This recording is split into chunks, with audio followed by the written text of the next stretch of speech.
Alternative person లోపలికి వెళ్తాడు.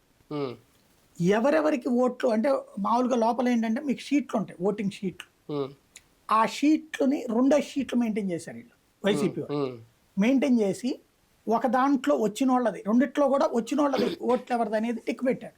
ఉమ్, ఆ బయటకు వచ్చేసినప్పుడు రాని వాళ్ళకి సంబంధించిన లిస్ట్ అంతా చూసి వాలంటీర్ని అలర్ట్ చేయడం, ఓకే. లేదా గృహ సారథిని అలర్ట్ చేయడం. గృహసారథి. వాళ్ళు పరిగెత్తుకుంటూ ఇంటికి వెళ్ళారు. మీకు రాత్రి దాకా పోలింగ్ జరగడానికి కారణం అదే. వాళ్ళందరూ రాత్రి సాయంత్రం 5:30, 6 అప్పుడు కూడా వెళ్ళి వాళ్ళని తీసుకొచ్చి ఓట్లు వేయించారు. కాబట్టి వైసీపీ ఆ పోల్ మేనేజ్మెంట్ సీరియస్ గా చేసింది. అవును.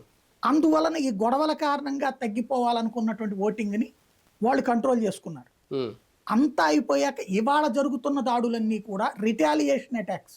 ఉమ్, తెలుగుదేశం పార్టీ వాళ్ళు తమని వేటాడారు కాబట్టి ఇప్పుడు వీళ్ళు వాళ్ళని వెంటాడటం ప్రారంభించారు, ఉమ్, తిరుగుదాడులు చేస్తున్నారు. అవును. మొన్న మోహిత్ రెడ్డిని మీద దాడి చేస్తే నిన్న మోహిత్ రెడ్డి మీద దాడి చేసిన పులవర్తి నాని వాళ్ళ మీద దాడి చేశారు. అవును. అట్లాగే మొన్నటి రోజున పల్నాడులో వైసీపీ ఎమ్మెల్యే వాళ్ళ మీద దాడి చేస్తే పోలీసులు ఎమ్మెల్యేనే కంట్రోల్ చేశారు. పల్నాడు మాచర్ల పిన్నెల్లి.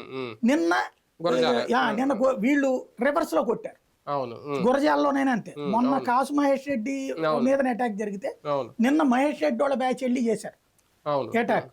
అట్లాగే మీకు ఈ పల్నాడులో